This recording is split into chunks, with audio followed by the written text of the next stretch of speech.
Before we begin this journey of betrayal and calculated justice, I want to thank each of you for your support. Your comments and engagement have created this amazing community where we can share these powerful stories. If you find value in today's account, consider subscribing. It costs nothing but means everything as we continue to grow together. Now, let's dive into today's story. The property tax bill arrived on a Tuesday morning, nestled between a cable advertisement and a credit card offer. I almost tossed it into my recycle pile until I noticed the address, our Lake Tahoe vacation home. Puzzled, I examined the envelope more carefully. The bill should have been automatically paid through our joint account, handled by Tom's financial team like all our property expenses. A notation in red caught my eye. Second notice, payment overdue. In 12 years of marriage to Thomas Mitchell, acclaimed architect and supposed financial wizard, I'd never seen a late notice for anything. Tom prided himself on immaculate finances, almost obsessively so. Something was wrong. Very wrong. I carried my coffee to our home office, the one Tom rarely used since he preferred working at his downtown firm. The modern glass desk reflected the Boston winter sunlight as I logged into our shared banking portal. The password, our anniversary followed by our first dog's name, granted me access to accounts I hadn't personally checked in months. Why would I? Tom assured me everything was handled perfectly by his people. What I found turned my coffee cold in my hand. The automatic payments for the Lake Tahoe property had been discontinued 3 months ago. Further digging revealed something even more disturbing.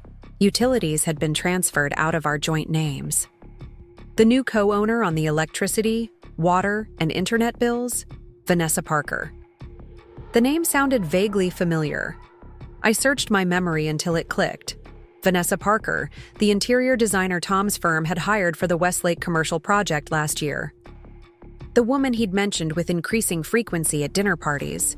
The woman whose brilliant design sensibilities had apparently revolutionized his architectural approach. My fingers trembled slightly as I pulled up our phone plan. Tom's call history revealed hundreds of texts and calls to the same number over the past 6 months. Late-night calls, weekend calls, calls made during our anniversary weekend when Tom claimed to be stuck in meetings.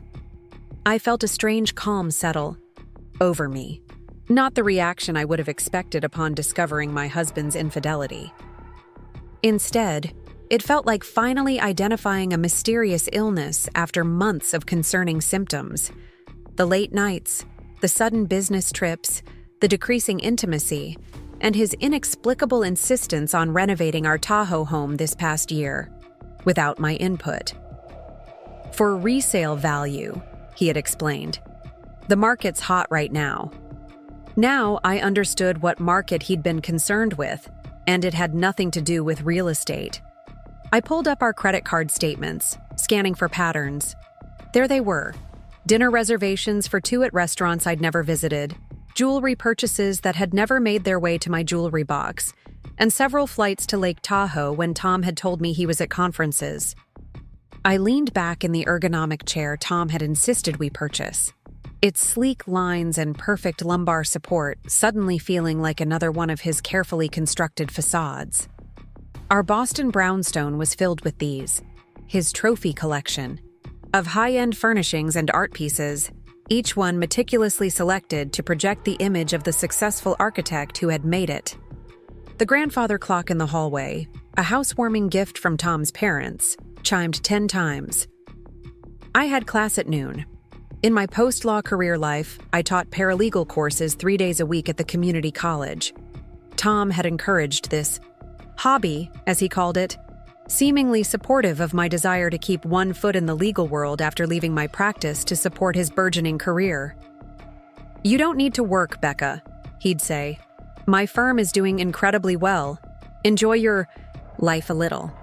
I'd believed him, flattered by his generosity, never suspecting that he simply wanted to ensure I remained financially dependent while he built his exit strategy. With new clarity, I pulled up property records for our Lake Tahoe home. The deed remained in both our names, though I discovered Tom had attempted to refinance solely in his name last month, a request that had been denied without my signature. He hadn't yet figured out how to work around that obstacle. I picked up my phone and called the only person I knew would understand both the legal and emotional dimensions of what I was facing. Olivia Morales. Liv, it's Becca. I need to see you. Today, if possible. Something in my voice must have communicated the urgency because Olivia, normally booked weeks in advance, replied without hesitation, "Come by at 2. I'll clear my schedule." Before leaving for her office, I made 2 more calls. The first was to Grace Chen, our financial advisor, or more accurately, Tom's financial advisor, since I'd largely stayed out of those discussions. "Mrs. Mitchell, what a surprise. How can I help you today?" "Grace, I need a complete overview of all our accounts. Investment, retirement, everything. I'm coming in tomorrow morning." "Of course, but Mr. Mitchell usually handles..." "Tomorrow, at 9, Grace. It's important." My final call was to Mike Cooper, my friend from law school, who now specialized in digital forensics and IT security. "Mike, I have a situation. How busy are you these days?" Mike chuckled. "For you, Becca. Never too busy. What's going on?" "I'll explain in person. Can you come by tomorrow? Bring whatever equipment you need to do a complete digital audit of a home network and multiple devices." The pieces were falling into place as I grabbed my coat and headed out into the Boston winter, the cold air matching the icy resolve forming in my chest. Olivia's corner office in the financial district offered a panoramic view of Boston Harbor, but I barely noticed the scenery as I laid out the evidence of Tom's betrayal. 12 years, Liv. 12 years while I put my career on hold to support and now he's moved another woman into our vacation home. Olivia reviewed the documents I'd brought: property records, financial statements, utility bills. Her expression remained professionally neutral, but I could see the anger flickering in her eyes. We'd been friends since law school, clerked at the same firm, and she'd been my maid of honor. The good news, if we can call it that, is that Massachusetts is an equitable distribution state. The bad news is that Tom will likely try to argue that his contributions to the marital assets were disproportionate to yours. I nodded. That's been the narrative for years. His money, his success, his generosity in supporting me. A narrative that conveniently ignores your law degree, your previous income, and the career you paused to support him, Olivia noted. But before we discuss divorce strategy, what do you want, Becca? The question caught me off guard. What did I want? Revenge? Justice? Financial security? I want what's mine, I said finally, and I want him to realize I was never as naive as he thought. Olivia smiled, the sharp, knowing smile that had intimidated countless opponents in court. Then let's make sure he gets that message. When? Is he due back from his current business trip? Next Tuesday, supposedly in Chicago for a design conference. But actually in Tahoe with Vanessa? Based on his location data, yes. Olivia raised an eyebrow. You have access to his location? Family sharing on our phones. He probably forgot about it. That's helpful. Olivia made some notes. Here's what we're going to do. First, no confrontation yet. Second, we document everything. Third, we secure what we can before he realizes you know. I left Olivia's office with a comprehensive plan and a list of immediate actions.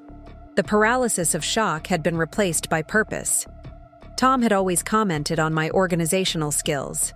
Now I would use them to dismantle the life he was attempting, to build on the foundation of our marriage. Grace Chen's office at First National Trust was meticulously arranged, much like her perfectly structured financial reports.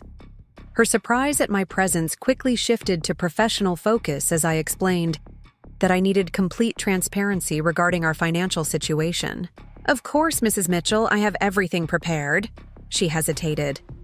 Though there are a few investment vehicles that Mr. Mitchell has directed personally. Show me those first, I requested. The personally directed investments revealed a pattern that confirmed my suspicions. Tom had been systematically moving funds into accounts that would be difficult to trace in a divorce proceeding. Not impossible, just difficult enough that he hoped I wouldn't bother looking.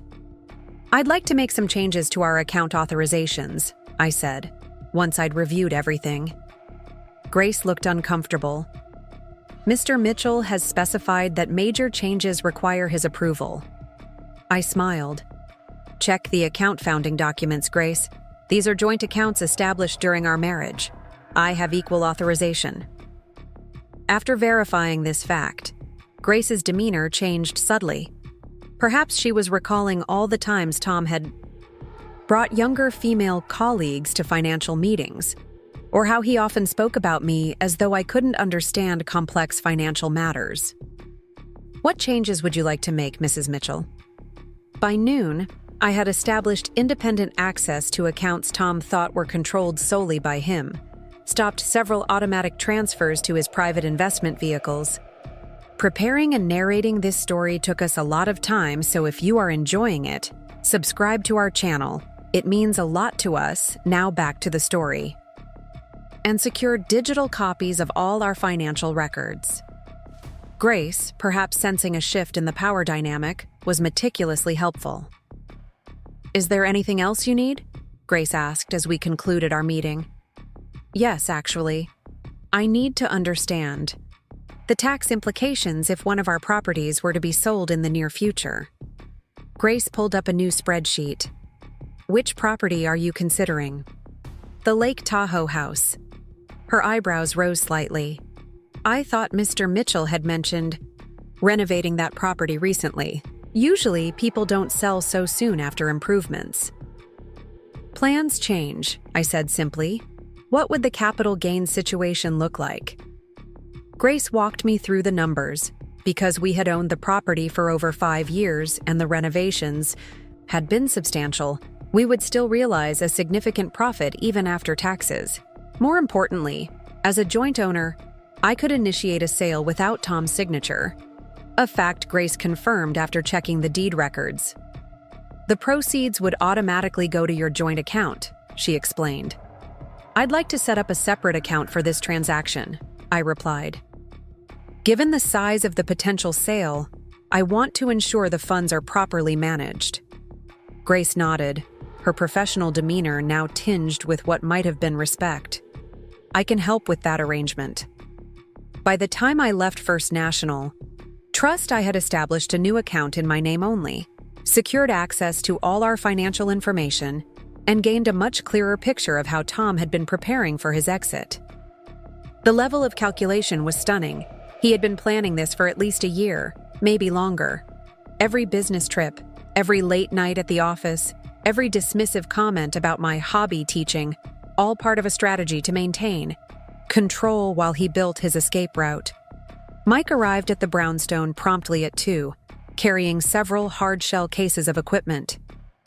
Love what you've done with the place, he joked, glancing around the impeccably designed living room with its architectural digest aesthetic.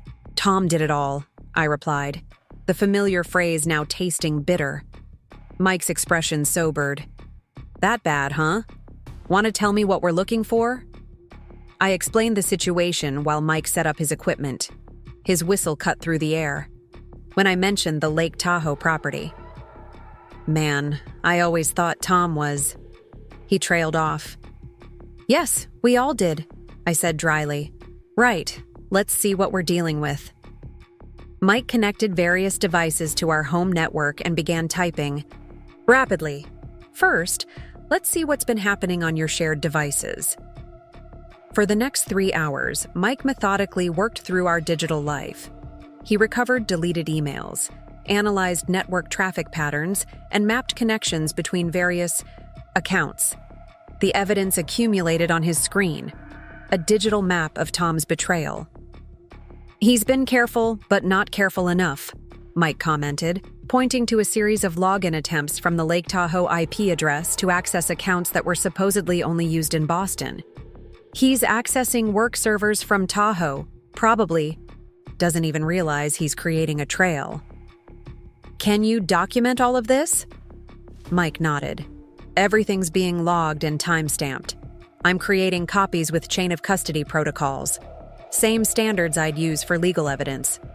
As Mike continued his digital excavation, I made tea in the kitchen, trying to process the scale of Tom's deception. The lake house had been our dream once, a place we'd talked about retiring to someday. Now it was the staging ground for his new life without me. The betrayal stung, but the calculated nature of it was what truly cut deep. This wasn't a momentary lapse or a midlife crisis. This was a campaign. Becca, you need to see this.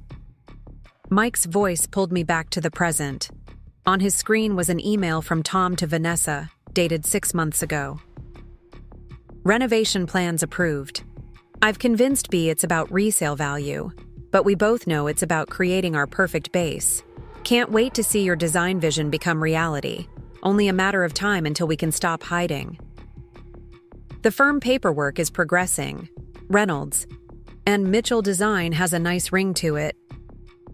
Reynolds and Mitchell? I looked at Mike. She's keeping her ex-husband's name for their new firm? Mike typed rapidly, pulling up more information. Vanessa Reynolds. Let me see what I can find. His search revealed what the social media profiles and news articles I'd quickly skimmed hadn't shown. Vanessa's divorce from Jason Reynolds had been finalized just over a year ago.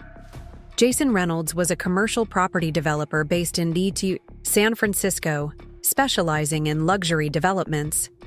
Their divorce had generated minor coverage in business publications, primarily because of Jason's prominence in real estate circles. Looks like she got a decent settlement, Mike noted, showing me an article that mentioned the divorce terms, especially considering they had a prenup. I scanned the article, which briefly mentioned that the prenuptial agreement had been set aside due to circumstances that came to light during proceedings. Reading between the lines, it appeared that Jason had given Vanessa a more generous settlement than required, possibly to keep certain details private. Can you find more about Jason Reynolds? Mike nodded, turning back to his computer. Let's see what Mr. Reynolds has been up to lately. The search revealed a successful developer with projects throughout California. More interestingly, recent business news indicated that Reynolds' development was looking to expand into the Lake Tahoe region, focusing on luxury lakefront properties for mixed-use development. That's convenient, I murmured, an idea beginning to form. One more thing, Mike said, pulling up another email thread between Tom and Vanessa. You should see this timeline they've created. The document detailed their plans for the next few months. Finalize business formation in March, Tom to file for divorce in April, announce their new firm in May, begin operations in June. The timeline included a note about asset division strategy and minimizing B's claims. They've been busy, Mike said quietly. They certainly have. I took a deep breath. Can you keep digging? I want to know everything. Every account, every plan, every communication. Already on it. Mike turned back to his screens. And Becca? For what it's worth, he's an idiot. I smiled faintly. Thanks, Mike. While Mike continued his investigation, I retreated to the kitchen to make some calls. First to Olivia, updating her on what we'd found. This is all documentable? The timeline, the emails, the financial movements? Olivia asked. Mike's creating a forensically sound record. Everything is time-stamped and verifiable. Perfect. This changes our approach somewhat. With this level of premeditation, we can make a strong case for dissipation of marital assets. His attempts to hide funds won't look good to a judge. What about the lake house? Can I sell it without his signature? There was a pause as Olivia considered this. Given that it's jointly owned and acquired during the marriage, yes, technically you can. Massachusetts is an equitable distribution state. not community property. But since both your names are on the deed with rights of survivorship, either of you can initiate a sale. He might contest it afterward, but the sale itself would be valid. Good. I have some ideas about that. Care to share? Not yet. Let me work through the details first. After finishing with Olivia, I called Derek Wilson, the real estate agent who had helped us purchase the Lake Tahoe property years ago. His surprise at hearing from me quickly gave way to professional enthusiasm when I mentioned potentially selling. The market in Tahoe is very strong right now, he assured me, especially for waterfront properties. And with the renovations Tom mentioned, I'm sure we could attract multiple offers. I paused. Tom discussed selling with you? Just in passing, Derek replied, sounding suddenly cautious. He called a few months ago to get a market assessment, mentioned you might be considering selling soon given how prices have appreciated. Another piece of Tom's plan fell into place. He had been preparing to liquidate the asset before I even knew our marriage was ending. I'd like to explore our options, I said smoothly. When can we meet to discuss this further? We arranged to meet in Lake Tahoe the following week, timing that would coincide with Tom's return to Boston. The pieces of my own plan were starting to align. By evening, Mike had compiled a comprehensive digital dossier documenting Tom's activities. The evidence was damning. Systematic financial concealment, detailed planning for a new business with Vanessa, and a clear timeline for blindsiding me with divorce proceedings that would leave me with a fraction of our marital assets. I've secured everything, Mike assured me, handing over an encrypted external drive. And I've implemented monitoring on your home network. You'll be alerted to any attempts to access your financial accounts or change passwords. Thank you, Mike. I can't tell you how much this means. Just doing what I do best, he replied, with a shrug. And for the record, Tom was always kind of pretentious at those law school reunions. After Mike left, I sat in the study, reviewing the materials he'd compiled. The sheer extent of Tom's betrayal was breathtaking. Every aspect of our life together had been compartmentalized in his mind. Assets to be divided, obstacles to be managed, appearances to be maintained until the optimal moment. In his meticulous planning, however, he'd made one critical miscalculation. He'd underestimated me. The following day, I met again with Olivia to review our strategy. With the new evidence Mike had uncovered, our position was significantly stronger than we'd initially thought. The emails about hiding assets alone would be enough to sway most judges, Olivia noted as she reviewed the files. Add in the detailed timeline for blindsiding you with divorce proceedings, and it's clear he's not acting in good faith. What's our next step? Honestly, we wait, we document, we prepare, but we don't show our hand yet. Let him think everything is proceeding according to his plan. I nodded, understanding the strategy. And the Lake Tahoe property? If you genuinely want to sell it, you can proceed. Just make sure everything is properly documented and above board. That afternoon, I booked a flight to Lake Tahoe, ostensibly to attend a college friend's wedding. Tom, who was due back from his Chicago conference the next day, would never know I had visited our vacation home until it was too late. When Tom returned, I played my part perfectly. I asked about the conference, listened attentively to his fabricated stories about sustainable urban design panels, and gave no indication that I knew our marriage was a carefully constructed lie.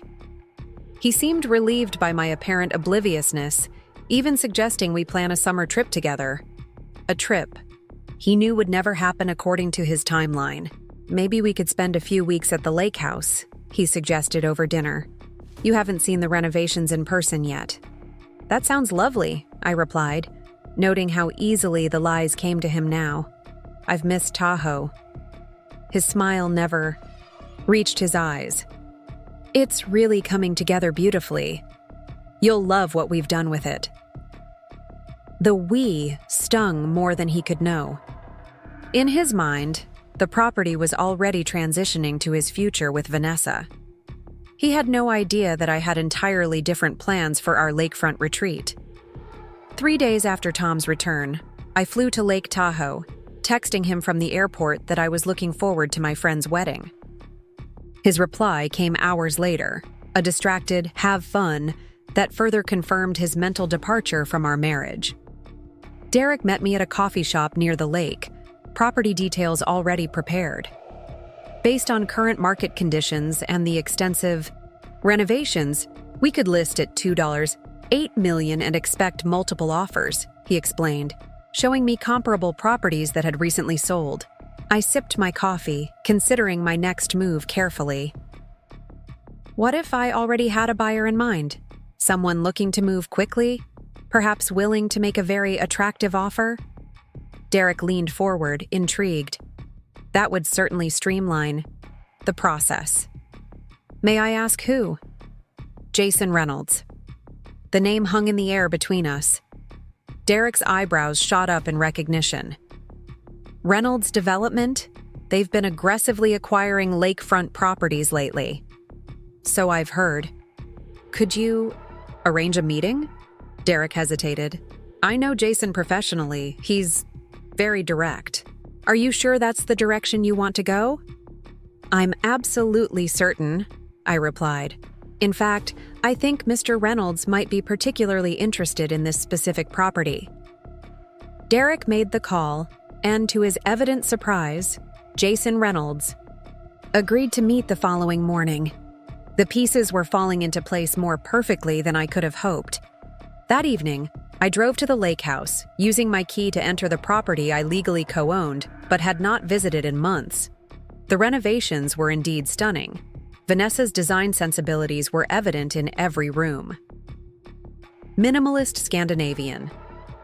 Influences dominated the space, with clean lines and a neutral palette that highlighted the spectacular lake views. It was beautiful, sophisticated, and entirely different from the cozy mountain retreat Tom and I had originally created. More telling were the personal touches: Vanessa's clothing in the master closet, her toiletries in the bathroom, framed photographs of her and Tom on the bedside table. They weren't just renovating a vacation home, they were building their future residence.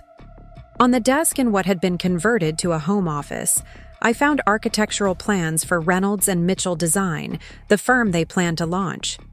The level of detail was impressive. They had thought of everything except the possibility that I might discover their plans. I took photographs documenting everything, then left the house exactly as I had found it. They would never know I had been there. The meeting with Jason Reynolds took place the following day in his temporary office in town. He was tall and athletically built, with the confident bearing of someone accustomed to closing multi-million-dollar deals. His handshake was firm, his assessment direct. Mrs. Mitchell, Derek speaks highly of your property. I smiled. It's a special place. Right on the water, completely renovated last year. Perfect for a luxury development or personal use. Jason nodded. I'd like to see it.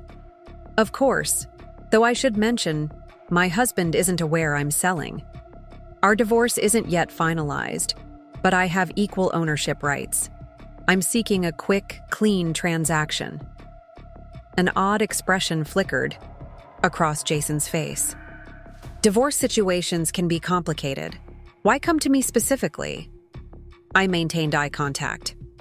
Your reputation for decisive action precedes you. Plus, I believe you might have a particular interest in this property. And why is that? Because my husband has moved your ex-wife into it. The shift in Jason's expression was subtle but unmistakable. Surprise, followed by a flash of anger, and finally settling into something resembling amused appreciation. I think we should discuss this further, Mrs. Mitchell. Over the next hour, I laid out the situation with clinical precision. Tom and Vanessa's affair, their plans to start a firm together using my husband's client relationships and my shared marital assets, the renovations to our vacation home that had been designed specifically to Vanessa's taste. She always did prefer minimalist Scandinavian influences, Jason commented wryly. The blonde wood, the neutral palette, very familiar. I thought it might be. Jason studied me for a long moment. What exactly are you proposing, Mrs. Mitchell? A straightforward business transaction. You want lakefront property for development. I have a prime location I need to sell quickly, before my husband can attempt to control the proceedings. The fact that the property currently houses both our unfaithful spouses is merely contextual information. A smile played at the corners of Jason's mouth. Contextual information that might affect the urgency and terms of such a transaction. Precisely. And what would those terms look like? I named a price significantly above market value, with minimal contingencies and an expedited closing timeline.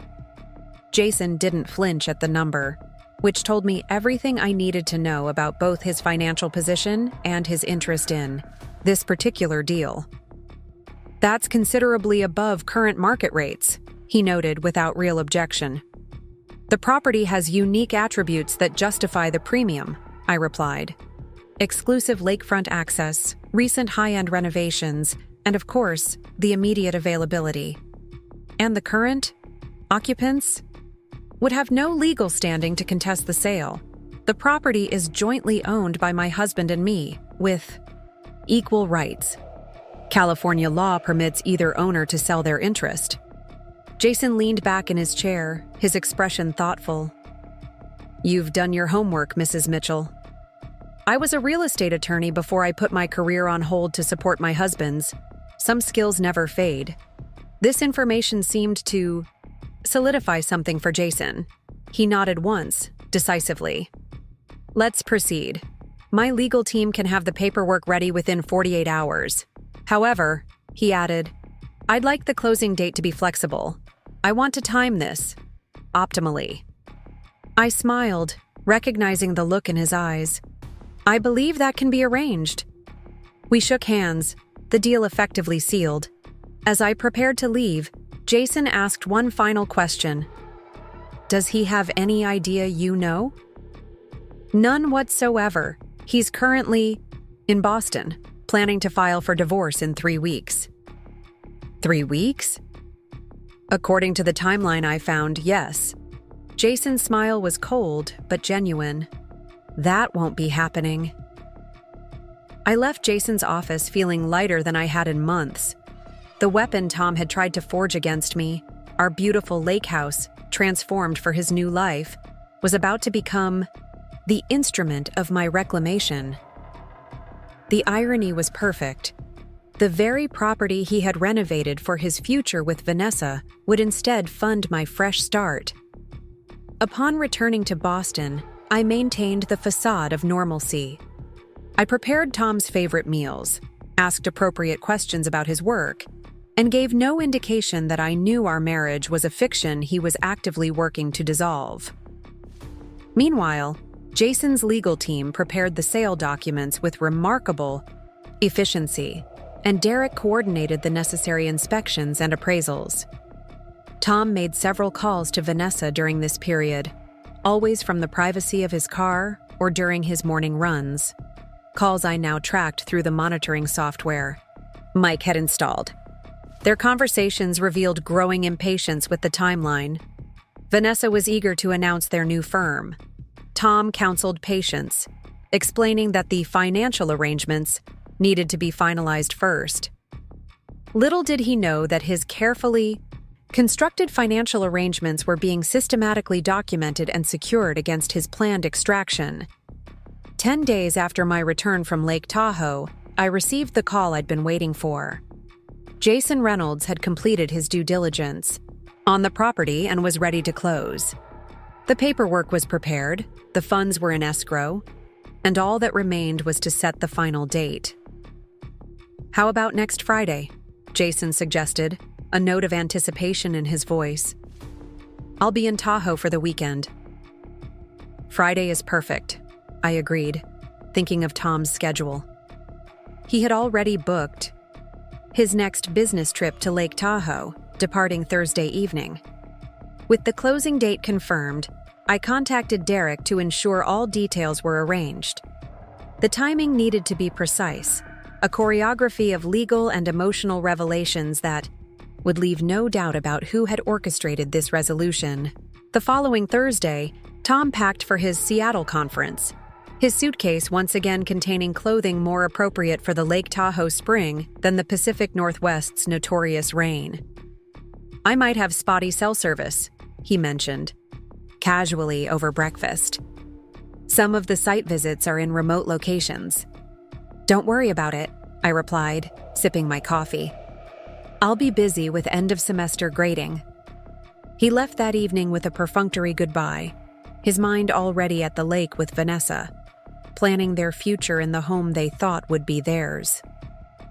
I watched the Uber pull away from our brownstone, knowing it was the last time Tom would leave this house as my husband.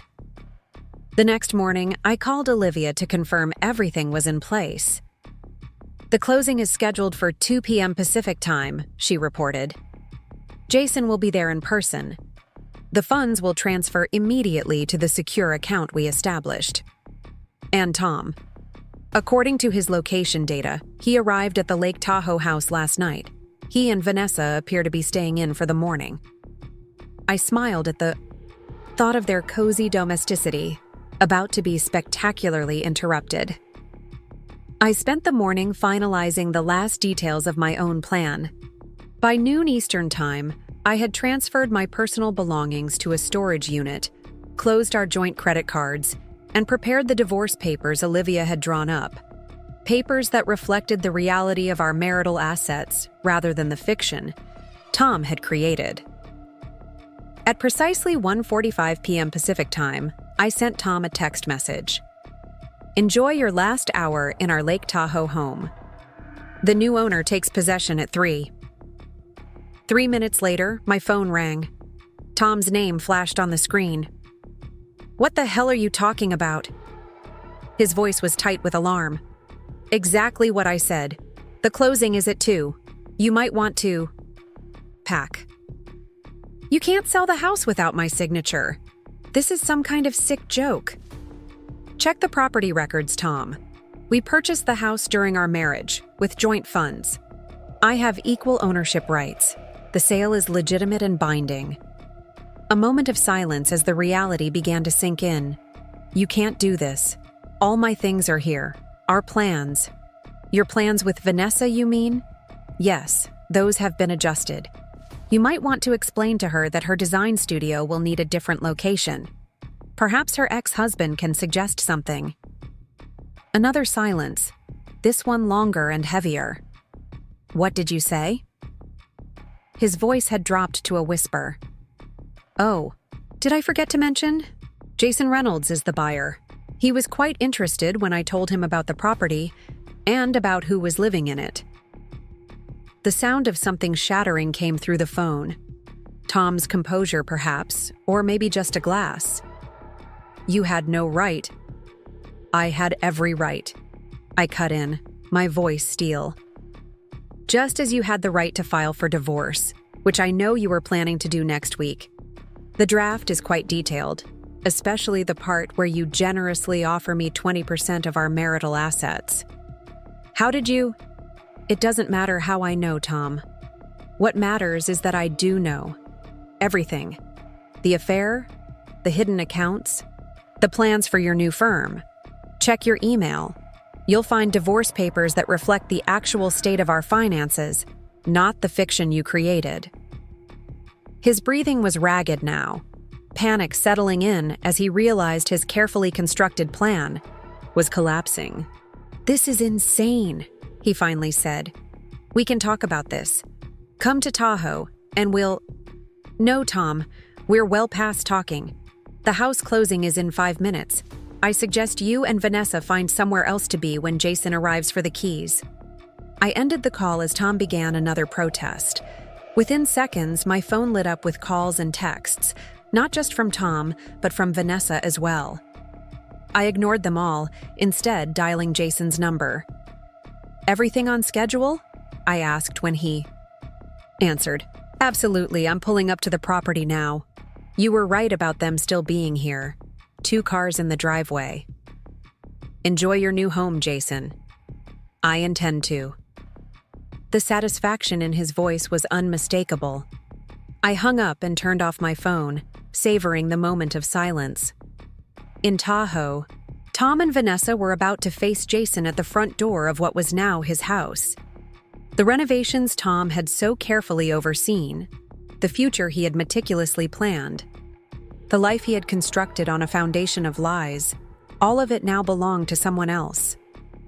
The Boston spring afternoon stretched before me, full of possibilities. I had secured my financial future through the premium price of the Lake Tahoe sale. I had documented Tom's financial deceptions, ensuring a favorable divorce settlement. And I had reclaimed something even more valuable than property or money: my agency. The grandfather clock chimed 3 times as I picked up my pre-packed suitcase and took one last look around the brownstone. This chapter was ending, but on my terms. Tomorrow would bring new challenges: finalizing the divorce, rebuilding my legal career, creating a life shaped by my own vision rather than someone else's. For now, though, I allowed myself to imagine the scene unfolding at Lake Tahoe. Jason Reynolds, property deed in hand, standing at the door of his new vacation home. Tom and Vanessa, scrambling to understand how their carefully constructed future had collapsed. And somewhere in the ether between us, the realization dawning on Tom that he had never truly known me at all. I stepped out into the Boston afternoon, closing the door on 12 years of marriage and opening the door to whatever came next. The betrayal had been Tom's, but the triumph of this moment, this was mine alone. 3 hours after I sent the text to Tom, my phone had accumulated 47 missed calls and 23 voicemails. I ignored them all as I checked into the boutique hotel I'd reserved in downtown Boston, a deliberate choice that was nothing like the modern minimalist aesthetic Tom had always preferred. The room was warm and traditional, with rich fabrics and antique furnishings that felt comforting rather than curated for impression. I ordered room service, a simple meal I ate while watching the sunset over the Boston skyline. The city looked different somehow, full of potential rather than reminders of Tom's success. I wondered if this was how rebirth felt, this strange mixture of exhaustion and exhilaration. Around 8 o'clock, I finally turned my phone back on, bypassing the notifications to call Olivia. "I was starting to worry," she said when she answered. "You went completely dark." I needed some time to process. "What's happening with the sale?" "Closed exactly as planned. The funds are already in your secure account. Jason Reynolds is now the proud owner of a lakefront property in Tahoe.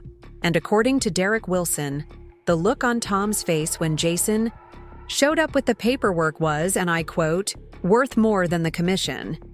I smiled despite myself. "Any legal challenges yet?"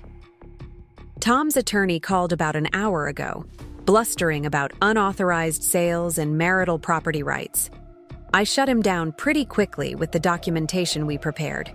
The sale is legitimate, Becca. He doesn't have grounds to contest it. And the divorce papers? Served officially this afternoon. Tom's attorney is requesting a meeting next week, which suggests they're ready to negotiate rather than fight. I nodded, though Olivia couldn't see me. He always did hate public conflict. Bad for the brand. Speaking of brand, you should know that he and Vanessa have canceled the domain registration for Reynolds and Mitchell Design. Apparently, the firm launch is on hold. This made me laugh out loud. I imagine their working relationship has hit some turbulence, to say the least. Derek mentioned they left the property separately, Tom to a hotel in town, Vanessa to destinations unknown. Though if I were to guess, I'd say she's not finding the lakefront property market particularly welcoming at the moment. After finishing with Olivia, I checked my voicemails, listening to Tom's progression from outrage to disbelief to desperate negotiation. His final message, left just an hour ago, was subdued. "Becca, I understand you're angry. I would be too. But this scorched earth approach isn't necessary. We can work this out like reasonable people. Call me back, please." I deleted all the messages without responding. Tom still didn't get it. This wasn't about anger or revenge. It was about reclaiming what was rightfully mine and ensuring he couldn't manipulate the outcome. I hadn't acted out of emotion. I'd acted out of calculation, using the same methodical planning he'd employed in his betrayal. The difference was, my plan had succeeded. The next morning, I met with Grace Chen to discuss my new financial position. With the proceeds from the lake house safely secured and documented, I now had significant independent assets, enough to restart my life on my terms. The funds from the sale have been properly segregated in your individual account, Grace confirmed. Given that the property was jointly owned and the sale followed all legal protocols, these proceeds are secure regardless of how the divorce proceedings unfold. And the retirement accounts? Grace smiled slightly. Mr. Mitchell's attempts to shield those assets have been documented and reversed. The forensic accounting report clearly shows his efforts to move funds, which actually strengthens your position in the divorce. I want to be clear about something. Grace, I said, I don't want more than my fair share. I just want what's rightfully mine after 12 years of partnership. Grace nodded. Based on the documentation we've compiled, you're entitled to approximately 50% of the marital assets. Mr. Mitchell's actions, both the financial maneuvering and the documented plans to blindside you with unfavorable terms, would likely have resulted in a much less equitable division had you not discovered his intentions. I left First National Trust with a clear financial roadmap for my future. The sense of security was profound. Not just financial security, but the deeper knowledge that I had protected myself when no one else would have. My next stop was a meeting with the dean of the law school where I'd been teaching part-time. Barbara Chen had been a mentor during my early legal career, and she greeted me with the warmth of long association. Rebecca, what a pleasure, though I'm sensing this isn't a social call. Not entirely, I admitted. I'm making some significant life changes, and I wanted to discuss expanding my role at the school. Barbara's eyes lit up. Are you considering a return to full-time teaching? We've always hoped you might. Actually, I'm thinking about something more comprehensive. Teaching, yes, but also potentially rejoining a practice. I've been away from active legal work for too long. For the next hour, Barbara and I explored possibilities. A structured return to legal practice through the school's clinical program, expanded teaching responsibilities, and potential partnerships with firms looking for experienced attorneys to mentor junior associates. By the time we finished, I had a clear path forward for reclaiming my professional identity. I have to ask, Barbara said as our meeting concluded. Why now? You've been teaching part-time for years, always careful to balance it with other commitments. I considered how much to share. Let's just say that certain constraints have been removed from my life. I'm free to pursue my own path now. Barbara studied me for a moment, then nodded with understanding. Well, whatever the catalyst, I'm delighted by the outcome. The legal community will be richer for having you back in a fuller capacity. As I left the law school campus, my phone rang with a number I didn't recognize. I almost declined the call before curiosity won out. Rebecca Mitchell. Mrs. Mitchell, this is Jason Reynolds. I paused on the sidewalk, surprised. Mr. Reynolds, the closing went smoothly, I trust. Without a hitch, thanks to your meticulous preparation. I'm calling because I thought you might appreciate an update on the property situation. I'm listening. Your husband and my ex-wife have vacated the premises, though not without some colorful exchanges. They appeared to be having significant disagreements about their future plans. I smiled despite myself. I can imagine.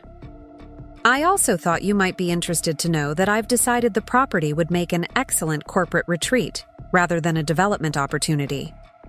The renovations really are quite spectacular. It would be a shame to alter them. Something in his tone caught my attention. That's a change from your usual development approach.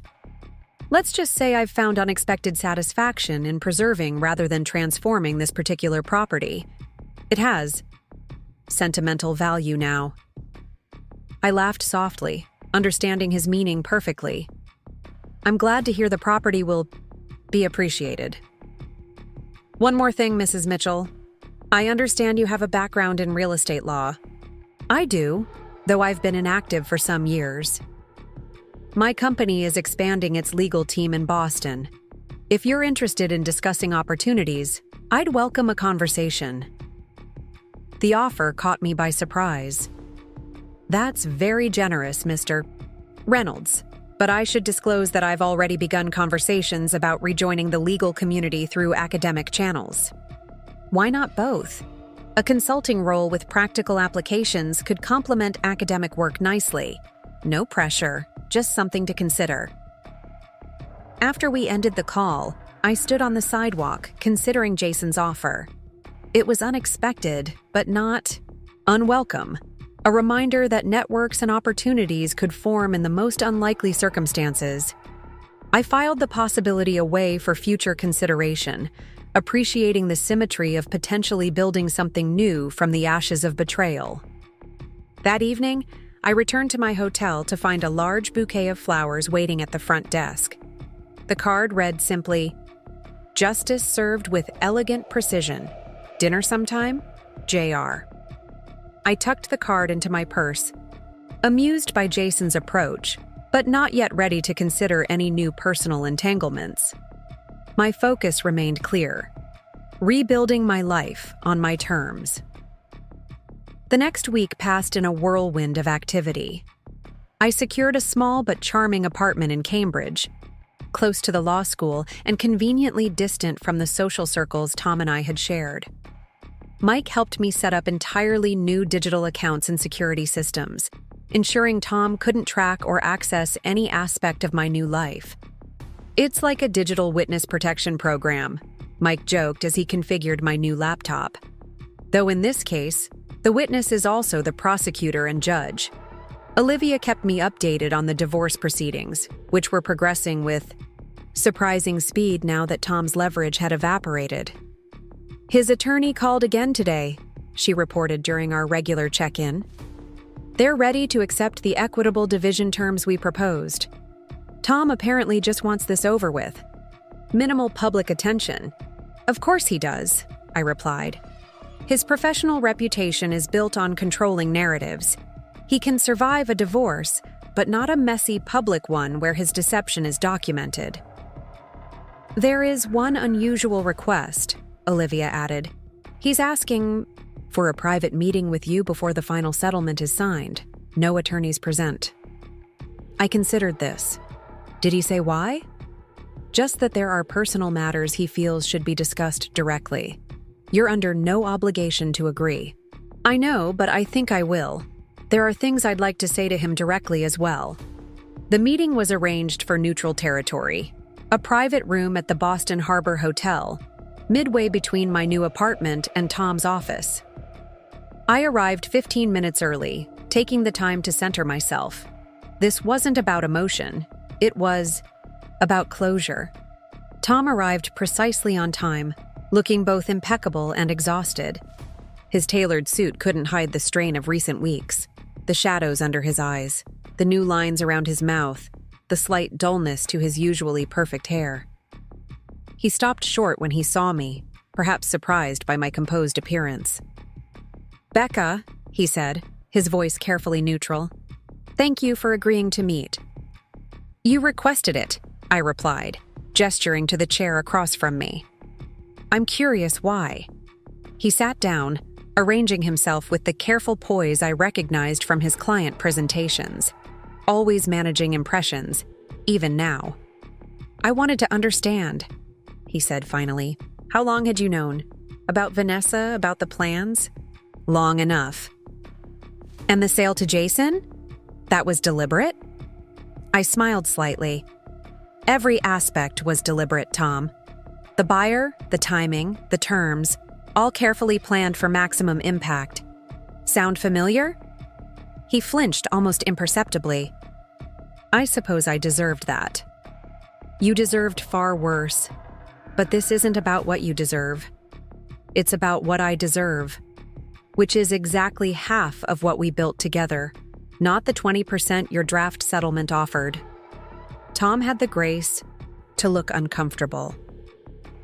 Those were preliminary numbers, not a final offer.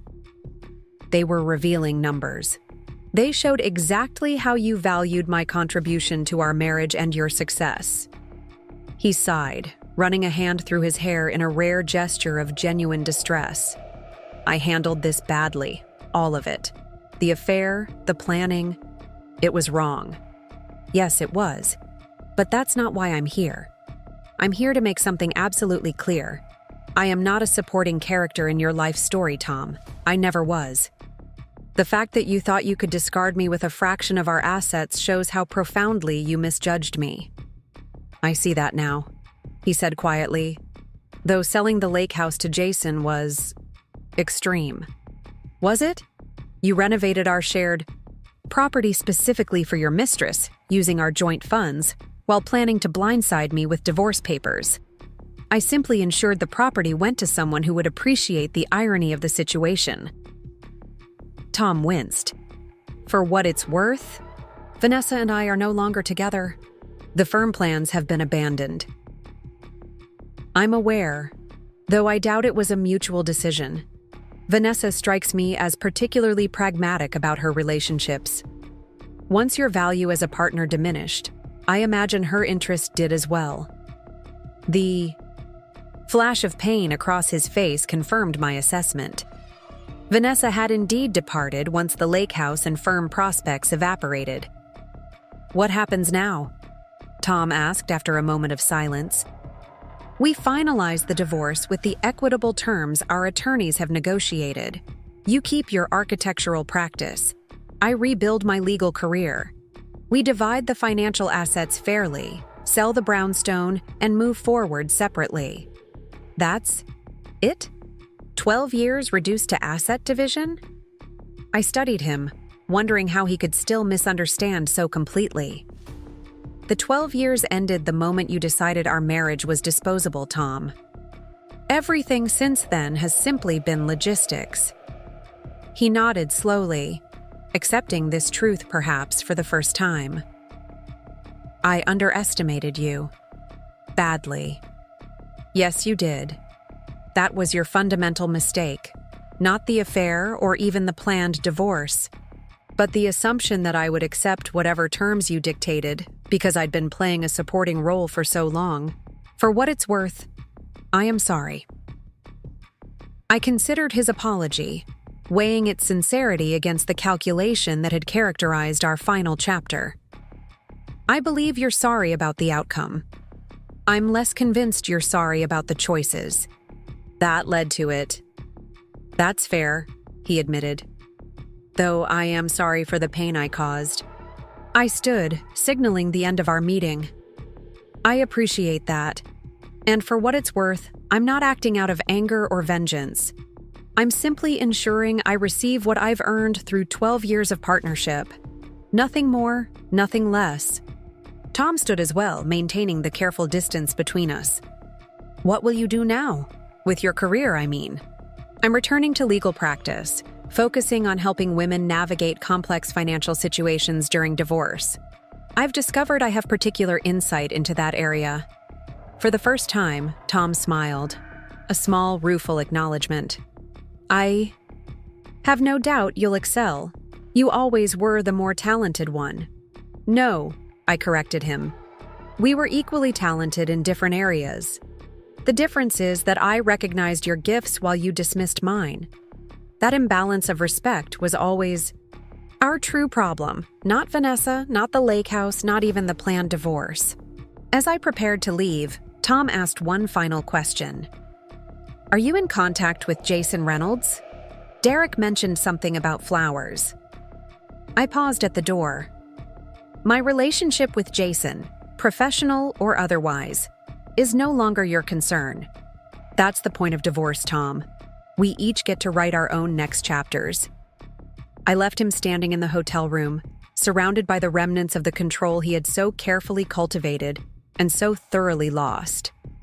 As I walked through the lobby, my phone chimed with a message from Olivia, confirming that Tom's attorney had accepted all our settlement terms without further negotiation. The divorce would be finalized within 30 days. Outside, the Boston summer was in full bloom, the air warm and full of possibility. I had a meeting with Barbara Chen in an hour to finalize my expanded teaching schedule for the fall semester. After that, a consultation with a small, women-led law firm interested in bringing me on as a specialized consultant for complex divorce cases. And later, perhaps, a courtesy call to Jason Reynolds to discuss his consulting offer. Strictly professional, of course, though the future remained unwritten. The satisfaction I felt wasn't about winning or revenge. It was about reclaiming my narrative. For too long, I had allowed my story to be shaped by Tom's ambitions and expectations. Now, I was writing my own pages, making choices based on my own values and desires. As I walked toward the law school campus, I reflected on the strange path that had led me here. The devastating discovery of Tom's betrayal had ultimately been a gift, a painful but necessary awakening that forced me to reclaim my power. Without it, I might have continued indefinitely in the comfortable but diminished role I had accepted, never fully realizing my own potential. Sometimes, I mused, the end of one story is simply the necessary prologue to a better one. 3 months later, I stood in my new office at the law school, arranging the few personal items I'd chosen to display. The space was intentionally different from the home office Tom had designed for me, warm, practical, and arranged for my comfort rather than visual impression. Through the window, I could see students crossing the quad, their energy palpable, even from a distance. A knock at the door interrupted my thoughts. Barbara Chen entered, followed by a younger woman I didn't recognize. "Rebecca, I'd like you to meet Jessica Mendez. She's joining us from Northwestern to lead the family law clinic, and I thought you two should connect given your new specialization." Jessica stepped forward with a warm smile. "Professor Mitchell, it's a pleasure. I've been reading about your innovative approach to financial advocacy in divorce cases." "Please, call me Rebecca, and I'd hardly call it innovative, just practical. Application of existing principles to protect vulnerable parties." After Barbara left, Jessica settled into the chair across from my desk. "I hope you don't mind my directness, but your recent article on hidden asset detection was personally meaningful to me. I went through a similar situation in my own divorce." "I'm sorry to hear that," I replied. "It's unfortunately common, especially in relationships with significant wealth disparity." Jessica nodded. "That's why I shifted my focus to family law. There's so much need for knowledgeable advocates who understand both the legal and emotional dimensions." We spent the next hour discussing potential collaborations between my advanced seminar and her clinical program. By the time she left, we had outlined a promising partnership that would provide both practical experience for students and valuable services for women facing complex divorce situations. As I resumed arranging my office, my phone chimed with a message from Jason Reynolds. "Boston development meeting confirmed for next week. Still interested in that consulting role? Dinner afterward to discuss? No pressure, just good food and possibly interesting conversation." I smiled at the message, appreciating his persistent but respectful approach.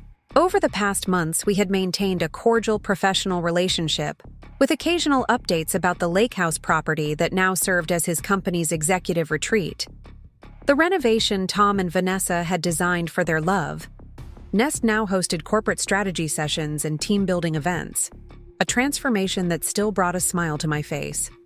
I hadn't yet accepted any of Jason's dinner invitations, focusing instead on rebuilding my professional foundation. But perhaps now, with my teaching position secured and my consulting practice taking shape, it was time to consider expanding other aspects of my life as well.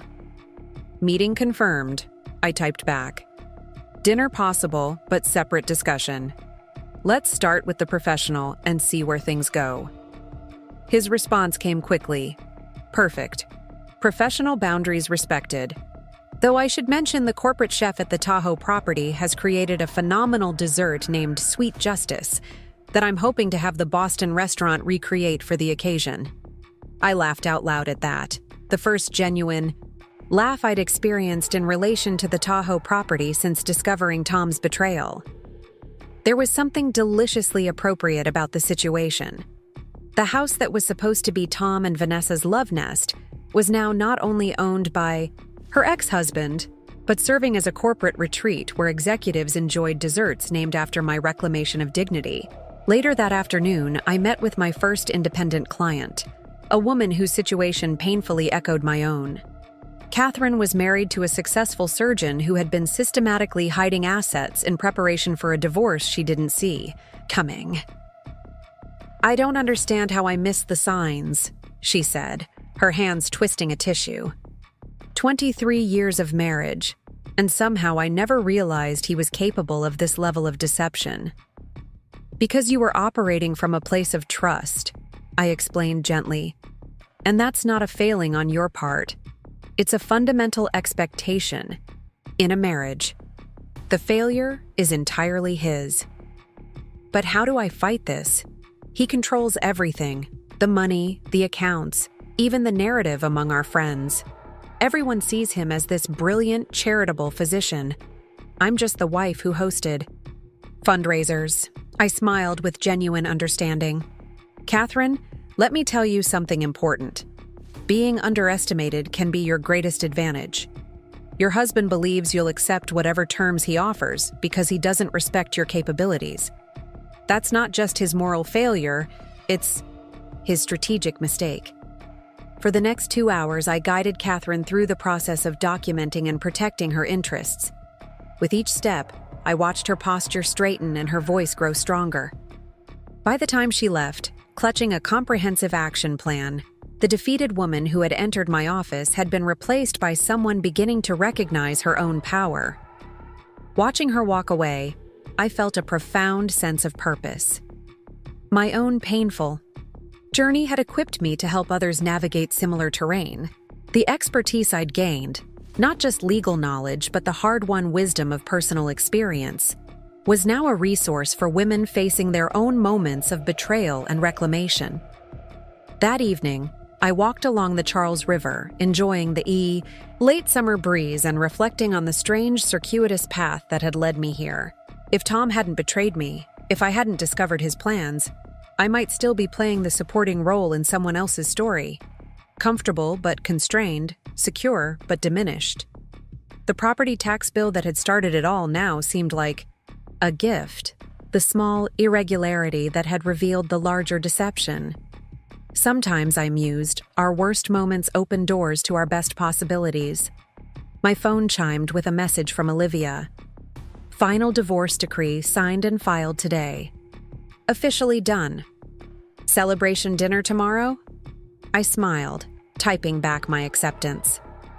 Another chapter closed, another beginning. As I turned toward home, my home, chosen by me and arranged according to my preferences, I felt a sense of completion. The anger and hurt that had initially fueled my actions had transformed into something more valuable. Clear-eyed determination to create a life that reflected my true capabilities and desires. Tom had tried to write my ending. Instead, he had inadvertently pushed me toward a new beginning, one where I was both author and protagonist of my own story. 6 months after the divorce was finalized, I received an unexpected email from Tom. The subject line read simply, "Thank you." The message was brief. "Becca, this may seem strange, but I owe you a thank you. The collapse of my carefully constructed plans forced me to confront some uncomfortable truths about myself and my choices.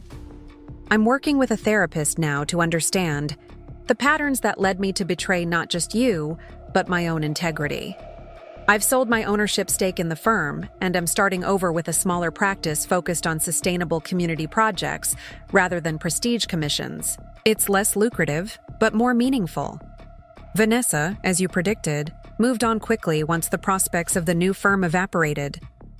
Last I heard, she's engaged to a tech executive in San Francisco. I wish them well. I hope you're finding fulfillment in your renewed legal career. From what I hear through mutual acquaintances, you're making quite an impact in your field. That doesn't surprise me in the least. Be well, Tom. I read the email twice, surprised by the lack of resentment I felt. The Tom I had married would never have written such a message. Acknowledging failure, expressing gratitude for a painful lesson, choosing meaning over status. Perhaps in losing everything he thought he wanted, he had found something he actually needed.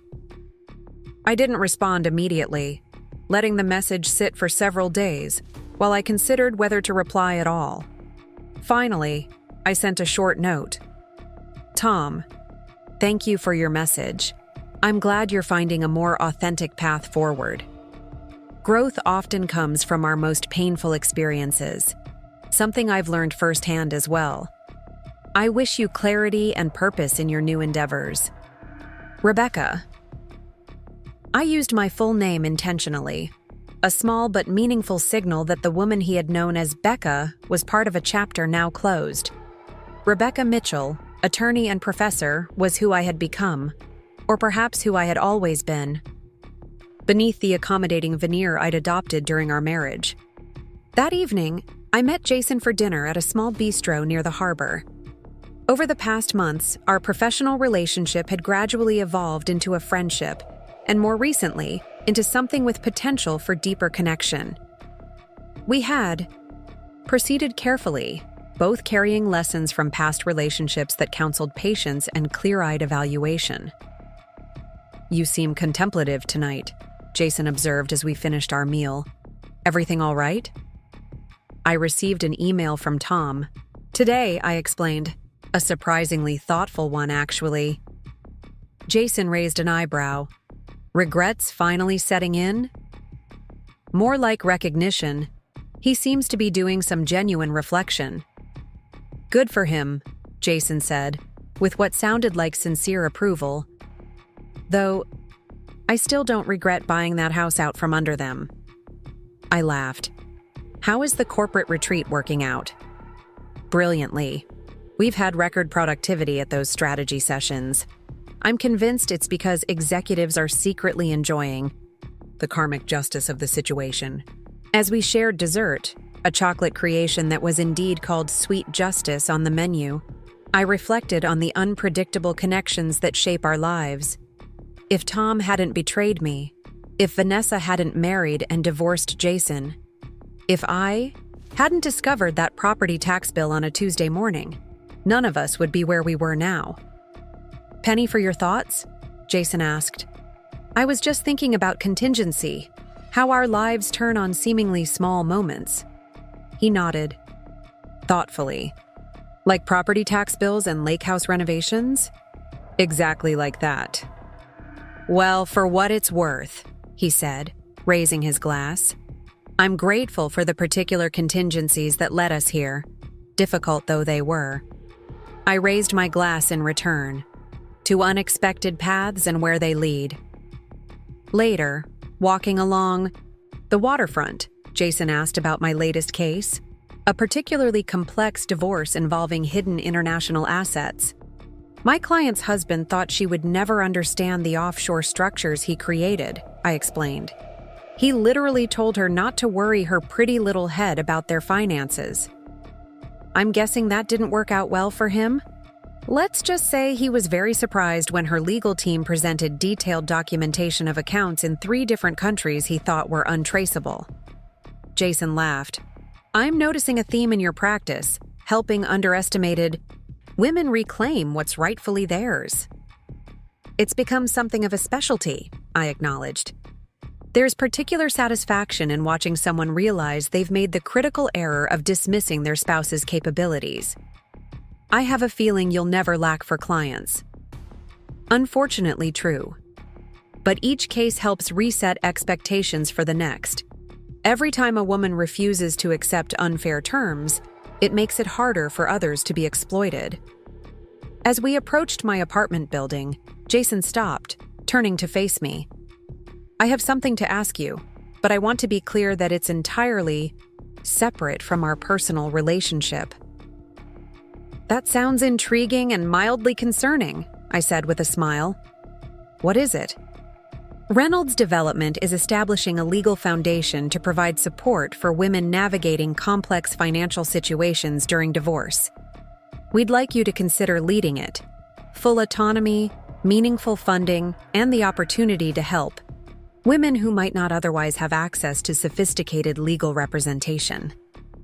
I stared at him, genuinely surprised. You're serious? Completely. The foundation concept was actually inspired by watching your work these past months.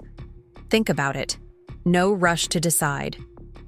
As Jason left with a gentle kiss goodnight, I stood, for a moment outside my building, considering his unexpected proposal.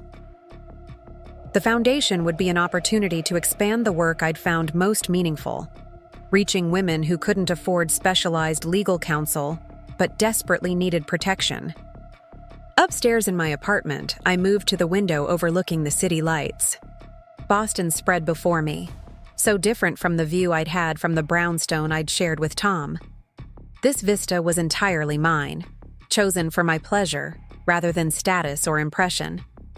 On my desk lay the outline for a book I'd begun writing. Hidden.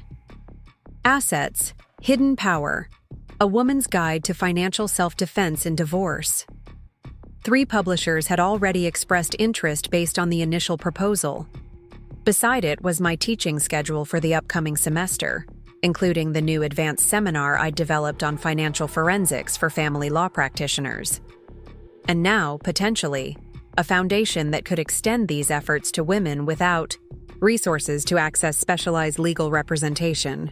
The symmetry was undeniable, using the knowledge gained through my own experience to create widening circles of impact. The next morning, I had a full schedule at the law school clinic where I'd been supervising students in real-world family law cases. The clinic had become one of the most popular programs at the school, with a waiting list of students eager to learn practical skills in financial investigation and advocacy.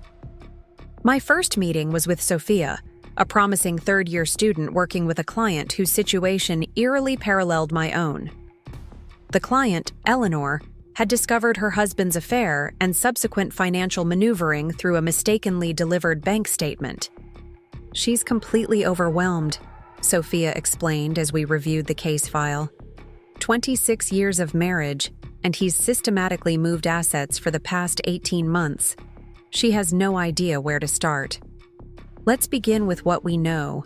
For certain, I suggested, guiding Sophia through the process I'd developed. Document every account you can verify, then look for patterns in the gaps. Recurring transfers, unusual expenses, changes in regular payment amounts. Professor Mitchell, Sophia said hesitantly, Eleanor says her husband told her that fighting will just drain whatever assets they have left in legal fees. He's convinced her that accepting his terms is the sensible option. I smiled, recognizing the familiar tactic.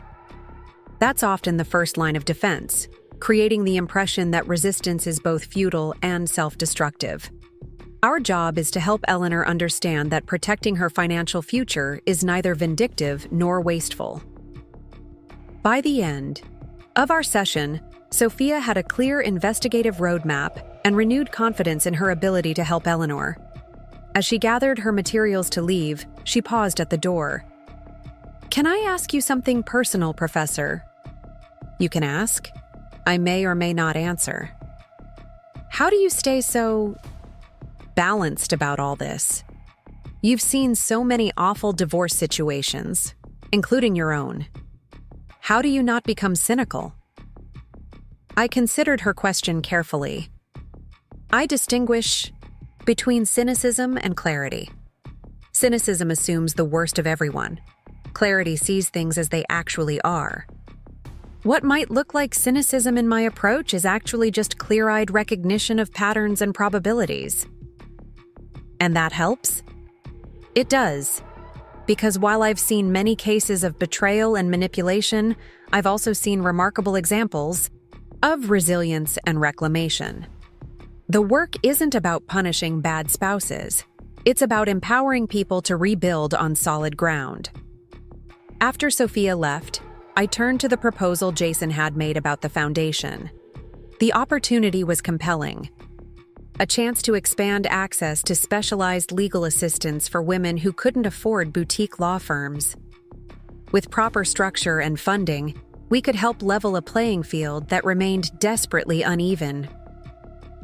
I drafted an outline of what such a foundation might encompass: direct legal services for qualified clients, educational resources for women at various stages of marriage and divorce, training programs for family law attorneys, and policy advocacy to address systemic inequities. By the time I finished, my excitement about the possibilities had crystallized into conviction. That afternoon, I had a scheduled meeting with Barbara Chen to discuss expanding the law school's clinical program. I decided to bring up Jason's foundation proposal as well, exploring potential partnerships between the academic and nonprofit sectors. "It's an intriguing alignment," Barbara observed after I explained the concept. "The foundation could provide expanded resources for complex cases, while our students gain invaluable practical experience under proper supervision." Exactly what I was thinking. The key is maintaining clear boundaries between the foundation's work and any personal relationship I might have with Jason. Barbara smiled knowingly. "Ah, so there is a personal dimension developing there." I had wondered. "Cautiously," I admitted. "We're both proceeding carefully given our respective histories." "Wise approach. And speaking of careful approaches, I have news that might interest you. The law school is establishing an endowed chair in family law and financial equity. The donor has specifically requested that you be the inaugural holder." I stared at her in surprise. "Who's the donor?" "Anonymous officially, though I can tell you it's a woman who benefited from legal representation that helped her secure an equitable divorce settlement after discovering significant financial deception." "One of my clients?" "Not directly. Someone who read your articles and subsequently found appropriate counsel. She credits your work with giving her the framework to advocate for herself effectively." The idea that my writing had helped someone I'd never met was profoundly satisfying. A reminder that impact often extends far beyond direct interaction.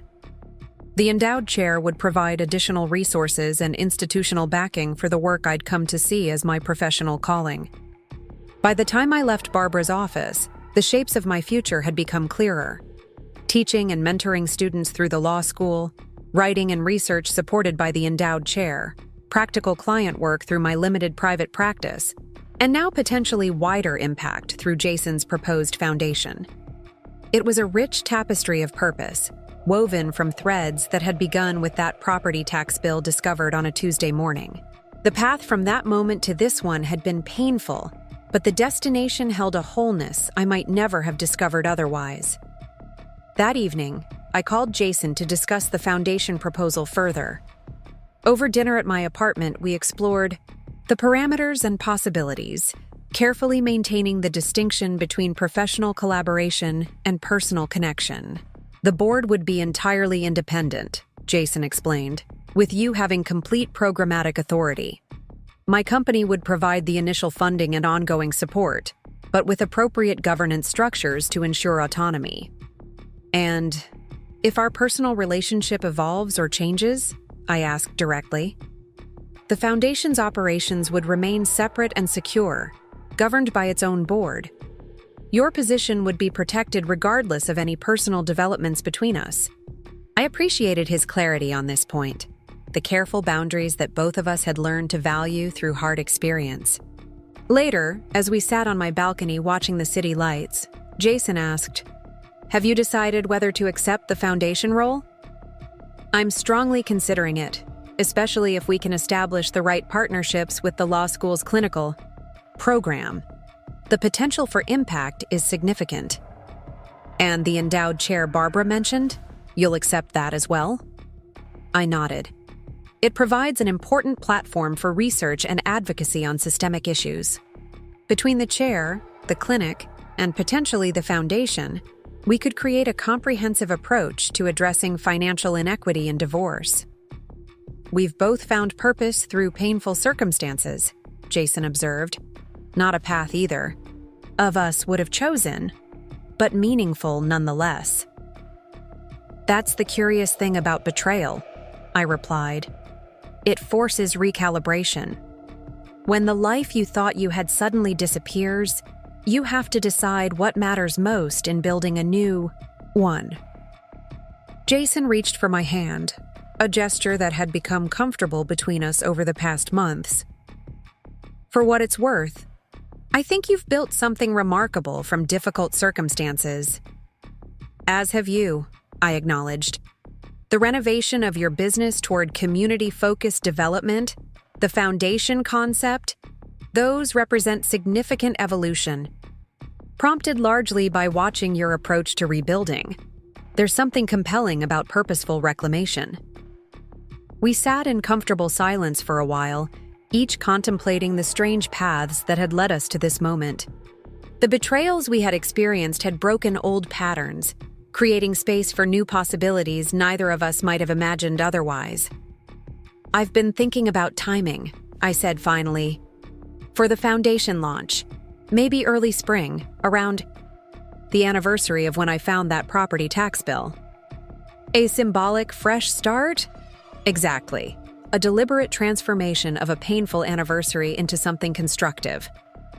The following week, I finalized arrangements for both the endowed chair and my role with the Reynolds Foundation for Financial Equity and Divorce. The media coverage of the dual announcement brought unexpected attention, including interview requests from national publications interested in both my personal story and the institutional initiatives.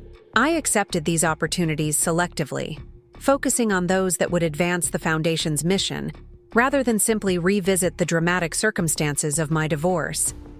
The narrative I emphasized wasn't about revenge or even justice, but about transformation, the process of converting painful knowledge into constructive action.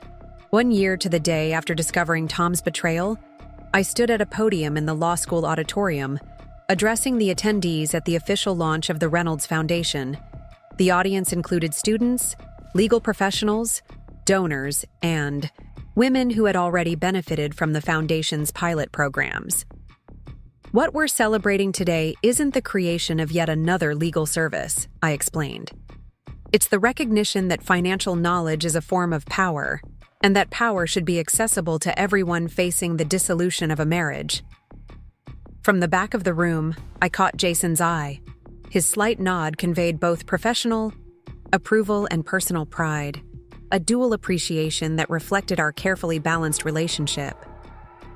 The Foundation's mission emerged from a simple truth. When we know better, we do better. Many divorce settlements are inequitable, not because the law demands it, but because one party lacks the information or resources to effectively advocate for their rights. We aim to change that dynamic.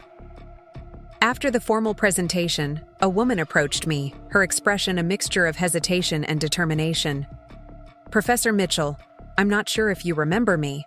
I was your student about 10 years ago, before you left practice to support your husband's career." I studied her face, memory slowly returning. "Andrea Phillips? You were in my real estate transactions seminar." She nodded, pleased to be remembered. "That's right. I'm a family law attorney now, and I've followed your return to legal practice with interest. Your approach to financial investigation has already influenced my work with clients. I'm glad to hear that." "There's something I've wanted to tell you," Andrea continued.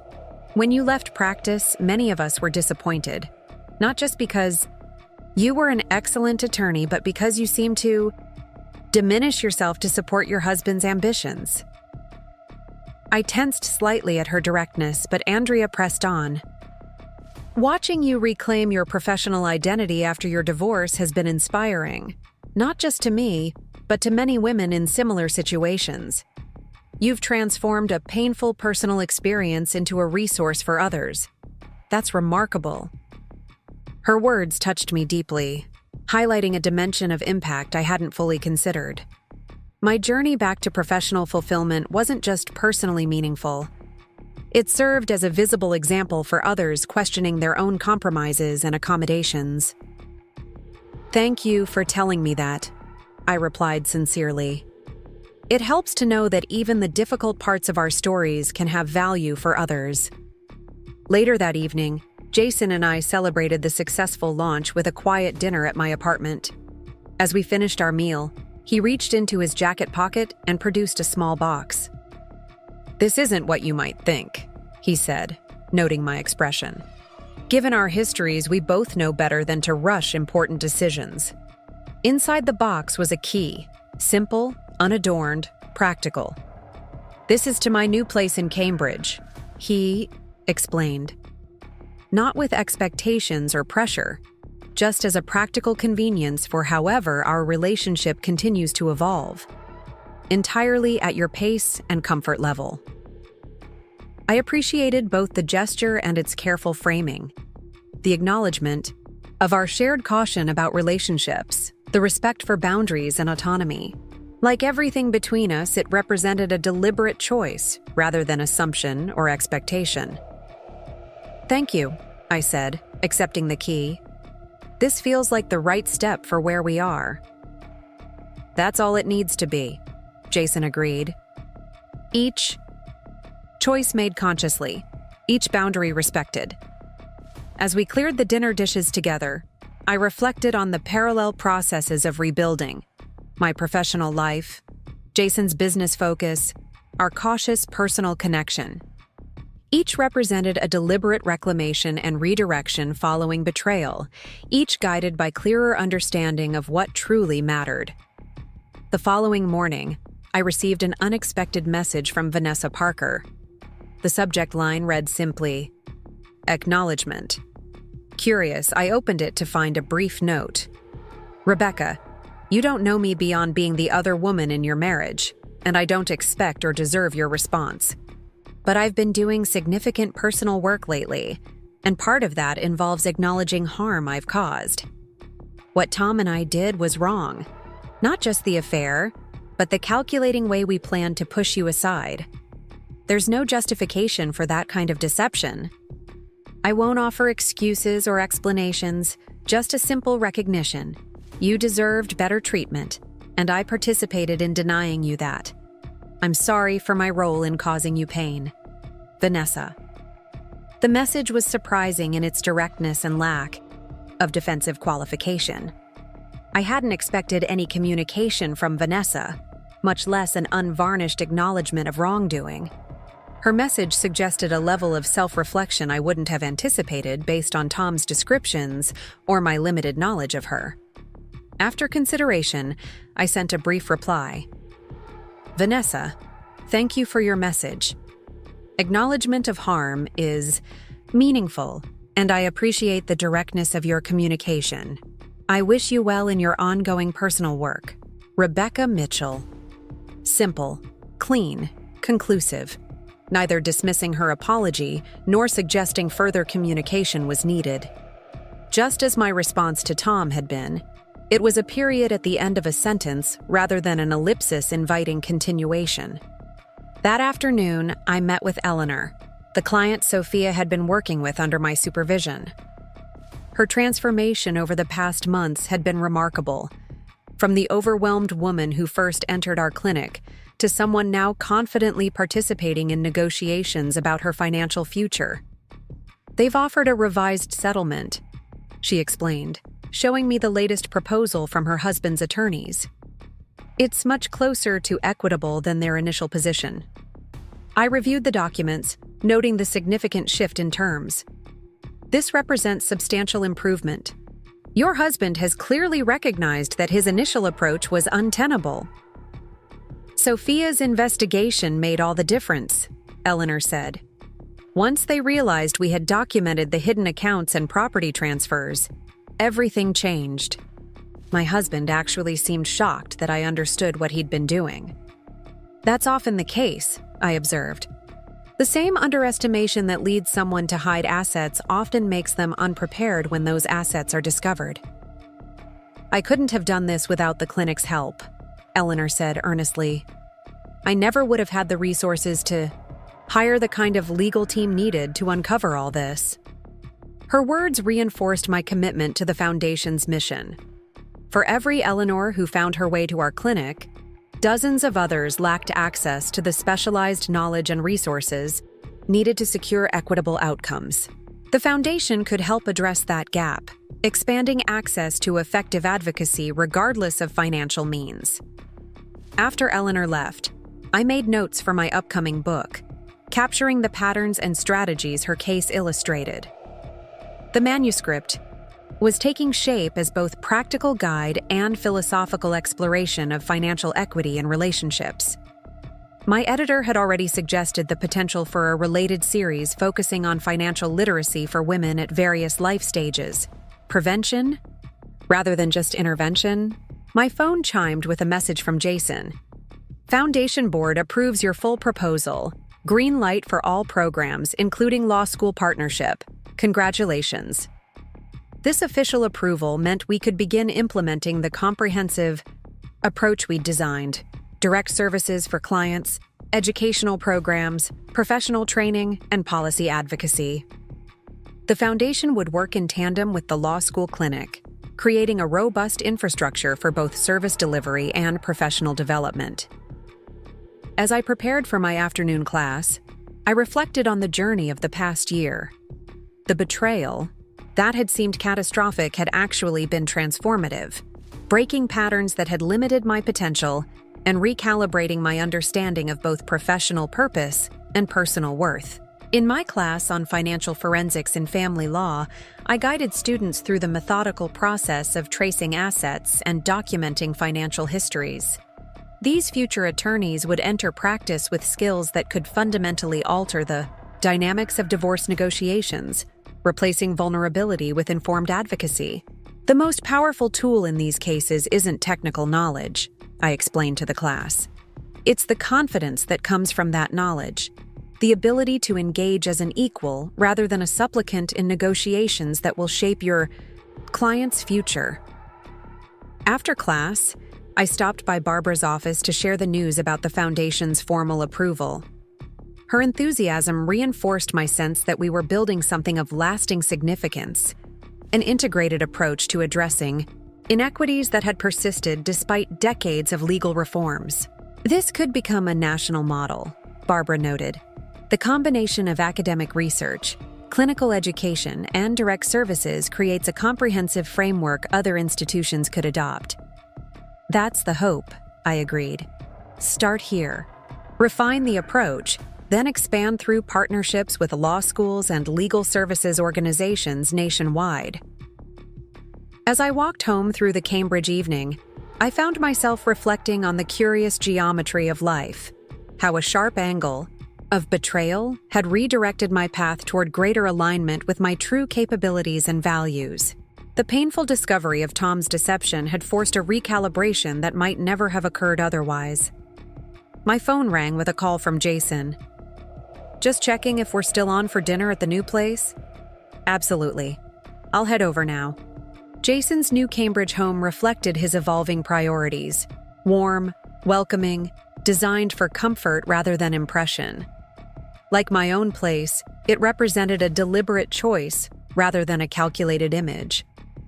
Over dinner, we discussed the Foundation's programs and the upcoming book, our conversation flowing easily between professional collaboration and personal connection. The boundaries between these dimensions remained clear but no longer rigid, a natural integration rather than compartmentalization. I've been thinking about something, Jason said as we finished our meal. The lake house has served its purpose as a corporate retreat, but I'm considering a change. What kind of change? Converting it to the Foundation's first retreat. Center, a place where women navigating difficult divorces could come for comprehensive support. Legal advice, financial planning, emotional support, all in a peaceful setting away from immediate pressures. The suggestion was both surprising and fitting, transforming the property that had been meant for deception into a resource for healing and empowerment. That's perfect, actually, I said after considering the idea. The ultimate reclamation of purpose. I thought you might appreciate the symmetry. Jason smiled. From a site of betrayal to a center for rebuilding. Later that evening, as we sat on Jason's porch watching the stars emerge, I felt a sense of completion that had nothing to do with revenge or justice. The pain of betrayal had led to unexpected renewal, not just for me, but potentially for countless others who would benefit from the structures and resources we were creating. A year ago, I couldn't have imagined being here, I admitted. Not just with you, but with this sense of purpose and direction. That's the strange gift of disruption, Jason reflected. It forces reconsideration of paths we might otherwise have continued without question. Do you ever regret what happened with Vanessa? I asked, curious about his perspective on his own painful chapter. Not anymore, he said after careful thought. I regret the pain and deception, but not the ultimate outcome. The experience forced me to reconsider priorities that needed examination. I nodded, understanding exactly what he meant. The betrayals we had experienced had served as unwanted, but ultimately clarifying catalysts, breaking patterns that might otherwise have persisted indefinitely. Tomorrow would bring new challenges: classes to teach, clients to advise, foundation, programs to implement. But tonight, under the Cambridge stars, I allowed myself to appreciate the strange, circuitous path that had led me here. From that property tax bill discovered on a Tuesday morning, to this moment of authentic purpose and connection. Tom had sought to diminish me through calculation and deception. Instead, his betrayal had ultimately expanded my life in ways neither of us could have anticipated, professionally, personally, and in the wider impact of work that might help others navigate similar challenges. The lake house that had been renovated for Tom and Vanessa's new beginning would instead become a center for women reclaiming their own fresh starts. The betrayal that had been meant to sideline me had instead catapulted me into more meaningful work than I might otherwise have found. Sometimes the greatest gift is the disruption of comfortable patterns that no longer serve our growth. Sometimes, betrayal is simply the necessary breach that allows authentic purpose to flood in. As Jason and I walked hand in hand through the garden he was creating behind his new home, I felt gratitude, not for the betrayal itself, which remained a painful breach of trust, but for the awakening it had precipitated. In losing what I thought I wanted, I had found what I truly needed: work that mattered, relationships based on mutual respect, and the profound satisfaction of helping others navigate their own moments of painful transition. The story that had begun with betrayal was continuing with purpose. The journey that had started with a property tax bill had led to unexpected destinations of meaning and impact. And the woman who had once been diminished was now fully restored to her rightful dimensions, not through revenge, but through the more powerful alchemy of reclamation and renewal. Up next, you've got 2 more standout stories right on your screen. If this one hit the mark, you won't want to pass these up. Just click and check them out.